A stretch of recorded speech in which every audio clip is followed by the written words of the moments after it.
वज़ीर आज़म शहबाज शरीफ का बानी पीटीआई के खिलाफ हट जाने का केस। लाहौर हाईकोर्ट ने बानी पीटीआई की गवाहों को तहरीरी गवाही देने की इजाजत के खिलाफ दरखास्त नाकाबिल समाअत करार दे दी।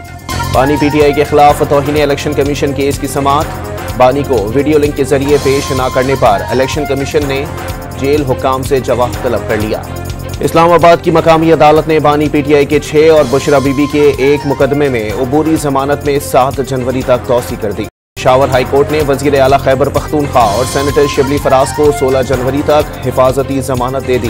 वफाकी हुकूमत और मुतल्लिका इदारों से मुकदमात की रिपोर्ट तलब कर ली। शांगला में पुलिस चौकी पर दहशतगर्दों का हमला, दस्ती बम फेंक दिया, फायरिंग भी की। 2 पुलिस एहलकार शहीद और 3 जख्मी हो गए। जवाबी कार्रवाई पर हमलावर फरार हो गए। करक में नौजवान ने खंजर के वार से बाप, भाई और भतीजी को कत्ल कर दिया। भाभी और भतीजियों समेत 5 को जख्मी कर दिया। मुलजिम आइस का नशा करता है, पुलिस ने गिरफ्तार कर लिया।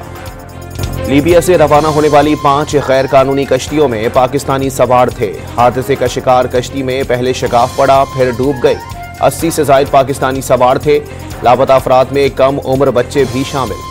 बचने की उम्मीदें इंतहाई कम रह गई। यूनान में पाकिस्तानी सफीर की गुफ्तगू। और बलोचिस्तान के बालाई इलाकों में शदीद सर्दी का राज, साइबेरियन हवाएं चलने से निज़ाम जिंदगी मफलूज हो गया।